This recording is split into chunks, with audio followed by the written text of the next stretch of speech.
Imagine करो, दिन खत्म हो चुका है। तुम थक कर अपने घर का दरवाजा खोलते हो। बाहर का शोर, ट्रैफिक की आवाजें, ऑफिस की एंडलेस भीड़ और वो सब लोकल ट्रेन या कैब की थकान, सब पीछे छूट गया है। तुम दरवाजा लॉक करते हो, अपना बैग साइड में रखते हो, कोट उतार कर सोफे पर फेंकते हो और अचानक एकदम से सन्नाटा छा जाता है। अपार्टमेंट बिल्कुल खाली है, एकदम शांत। लेकिन तुम इस शांति में रिलैक्स नहीं करते। तुम एक लंबी सांस लेकर इस सुकून को फील नहीं करते। इसके बजाय तुम्हारे हाथ इंस्टेंटली तुम्हारी पॉकेट में जाते हैं। तुम अपना फोन निकालते हो, ईयरफोन्स कानों में लगते हैं और तुम तुरंत एक पॉडकास्ट या कोई रैंडम यूट्यूब वीडियो या फिर बैकग्राउंड में कोई नेटफ्लिक्स शो चला देते हो। क्यों? क्योंकि सच तो ये है कि तुम वो वीडियो एक्चुअली देखना ही नहीं चाहते। तुम्हें उस पॉडकास्ट के टॉपिक में रत्ती भर भी इंटरेस्ट नहीं है। तुम ये सब एंटरटेनमेंट के लिए नहीं कर रहे। तुम उस आवाज को एक अकॉस्टिक शील्ड, एक इनविजिबल दीवार की तरह यूज कर रहे हो। एक ऐसी शील्ड जो तुम्हें उस कमरे की खामोशी से बचा सके।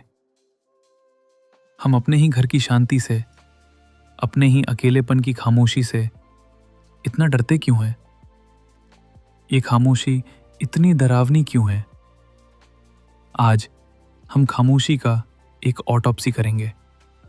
हम उस डर के बिल्कुल कोर तक जाएंगे जो तब शुरू होता है जब बाहर का शोर बंद हो जाता है और तुम्हारी अंदर की आवाजें चीखना शुरू कर देती हैं।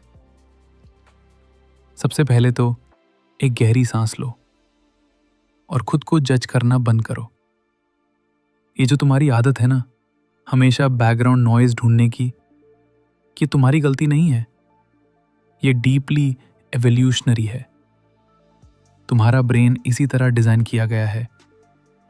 हजारों साल पहले जब इंसान प्रिमिटिव था, जंगल में रहता था, तो शांति का मतलब सुकून नहीं होता था। जंगल में जब अचानक सन्नाटा छा जाता था, जब परिंदों की आवाज बंद हो जाती थी और हवा रुक जाती थी, तो उसका एक ही मतलब होता था, अ प्रेडेटर इज नियर बाय।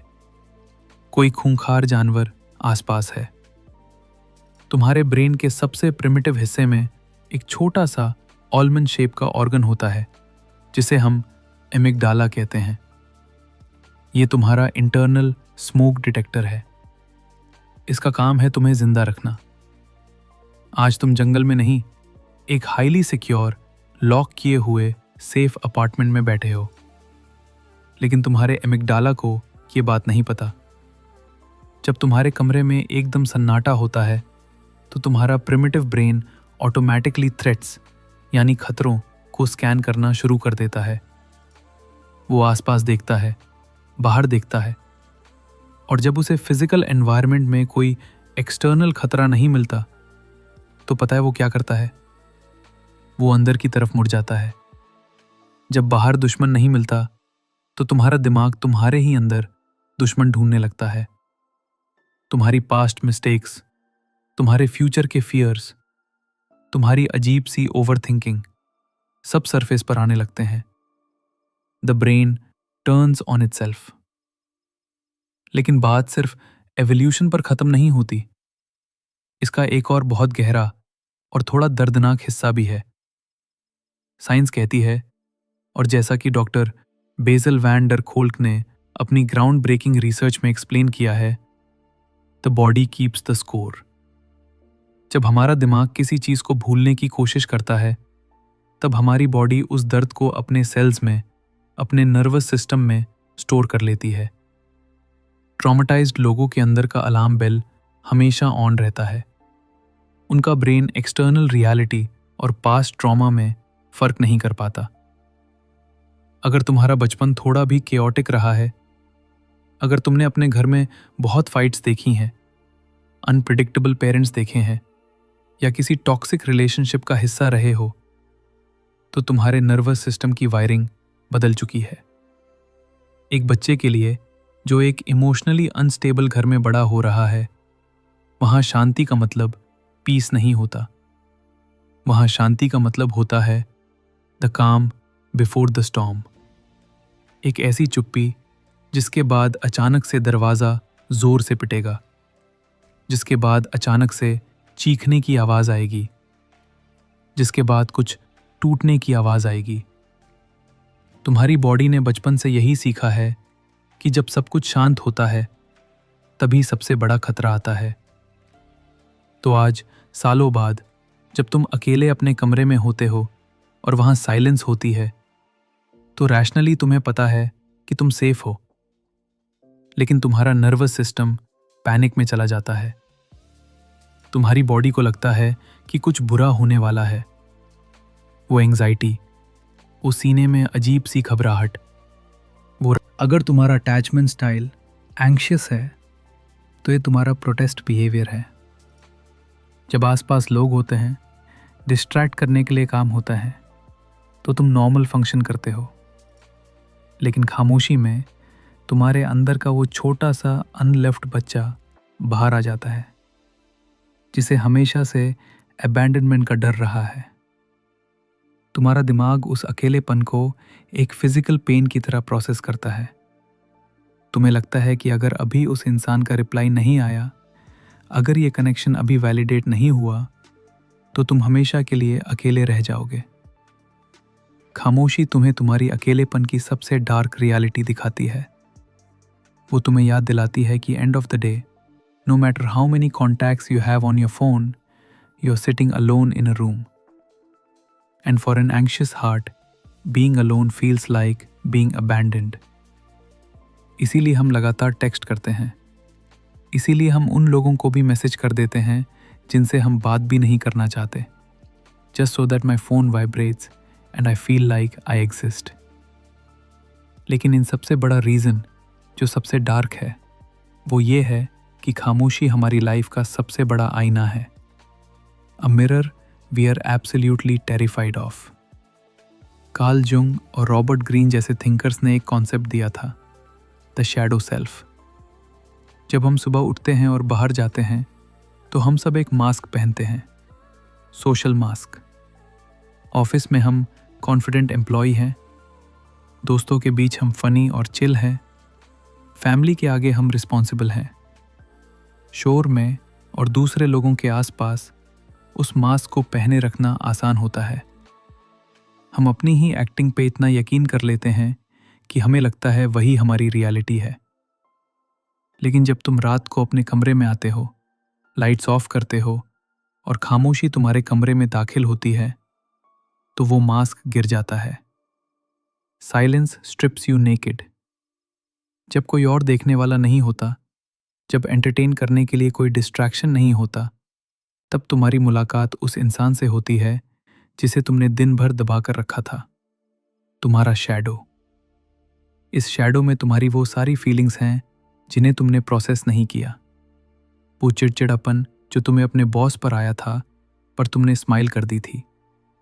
वो डीप जलन जो तुम्हें अपने दोस्त की सक्सेस देखकर हुई थी और तुमने गिल्ट के मारे दबा दी थी। वो रोना जो तुम्हें 2 दिन पहले आया था पर तुमने कहा I am fine, let's just work. तुम्हारी इनसिक्योरिटीज, तुम्हारा गुस्सा, तुम्हारी हिडन डिजायर्स। हम खामोशी से इसलिए डरते हैं क्योंकि हम अपने आप से मिलने से डरते हैं। हमें डर लगता है कि अगर हमने बिना किसी नॉइस के 15 मिनट खुद के साथ बिता लिए, तो हमें ऐसी आवाज़ें सुनाई देंगी जो हमें तोड़ देंगी। हमें रियलाइज़ हो जाएगा कि जिस जॉब में हम इतने बिजी हैं, वो हमें अंदर से मार रही है। जिस रिलेशनशिप को हम सोसाइटी के लिए बचा रहे हैं, उसने हमें अकेला कर दिया है।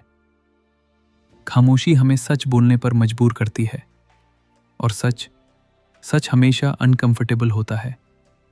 इसीलिए हम नॉइस को as a security guard hire करते हैं, ताकि हमारी अपनी ही आत्मा हमसे बात ना कर सके। और यहाँ आती है हमारी मॉडर्न लाइफ, एक ऐसी दुनिया जो स्पेसिफिकली डिज़ाइन की गई है तुम्हें खामोशी से दूर रखने के लिए। हम लगातार स्क्रॉल करते हैं, Instagram reels, TikToks, YouTube shorts, घंटों तक।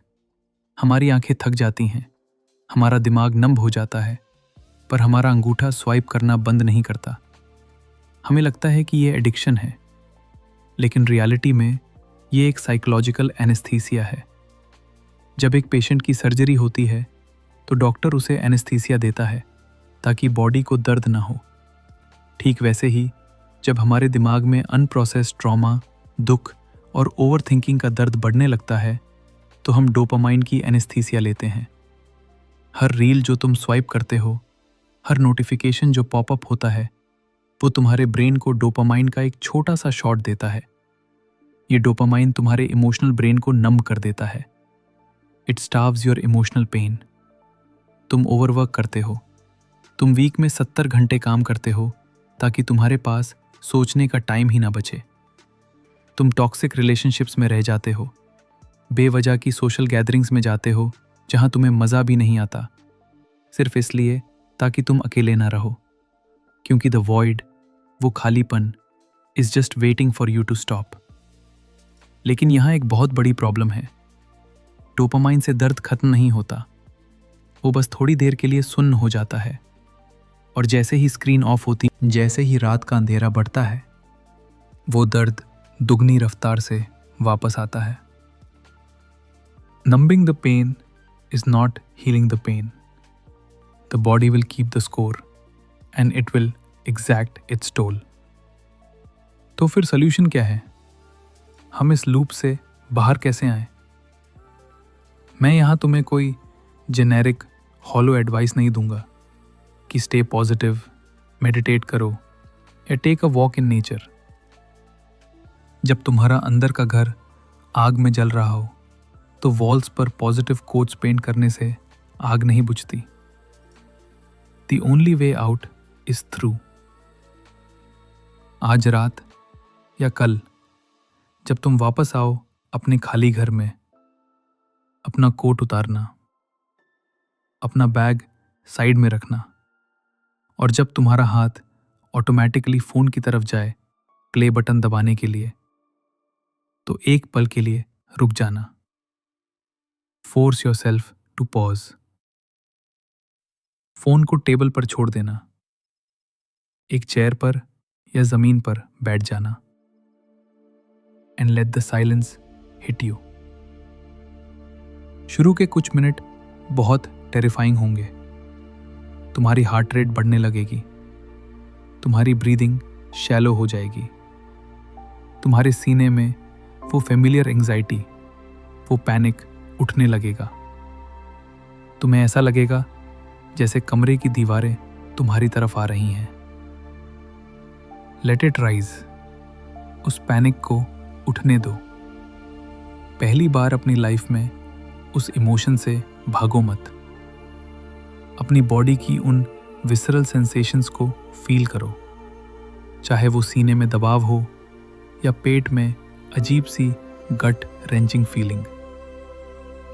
धीरे धीरे अपनी सांस पर ध्यान दो, अपने पैरों को जमीन पर फील करो, और खुद को एक बात जोर से कहो, मैं सेफ हूं। Right here, right now, in this room, nothing is attacking मी। और तब जब वो पैनिक का तूफान थोड़ा शांत होने लगेगा, तब तुम्हारे अंदर से एक आवाज़ आएगी। वो आवाज़ कोई मॉन्स्टर नहीं है जो तुम्हें खाना चाहता है, वो तुम्हारी लाइफ का कोई डीमन नहीं है। जब तुम एक्चुअली ध्यान से सुनोगे तो तुम्हें रियलाइज़ होगा कि वो आवाज़ सिर्फ एक रोते हुए बच्चे की है। वो तुम्हारा अपना ही एक हिस्सा है, एक ऐसा हिस्सा जिसे सालों से इग्नोर किया गया है, जिसे सालों से सप्रेस किया गया है, जिसे हर्ट किया गया और फिर उसके रोने पर उसे ज़बरदस्ती चुप करा दिया गया। वो अंदर की आवाज़ तुमसे सिर्फ एक चीज़ मांग रही है, विटनेसिंग। वो बस चाहती है कि कोई उसे सुने, कि तुम उसके दर्द को एक्नॉलेज करो। जैसे एक रोते हुए दोस्त को जब हम गले लगाते हैं तो उसका रोना कम हो जाता है, वैसे ही जब तुम अपने इस खालीपन, अपने इस दर्द के पास बिना भागे, बिना फ़ोन के स्क्रीन में मुंह छुपाए बैठते हो, तो वो पेन धीरे धीरे डिसॉल्व होने लगता है। हीलिंग का सबसे बड़ा सीक्रेट यही है। तुम्हें अंधेरे से लड़ना नहीं है, तुम्हें बस अंधेरे में आराम से बैठना सीखना है। जब तुम खामोशी से डरना बंद कर दोगे, तब तुम अपने आप से डरना बंद कर दोगे। और जिस दिन तुम खुद से डरना बंद कर दोगे, इस पूरी दुनिया में ऐसी कोई जगह, कोई इंसान और कोई सिचुएशन नहीं होगी जो तुमसे तुम्हारा सुकून छीन सके। अगली बार जब कमरे में सन्नाटा हो तो कोई गाना मत चलाओ, खुद की आवाज़ को सुनो। It's been waiting for you for a very very long time.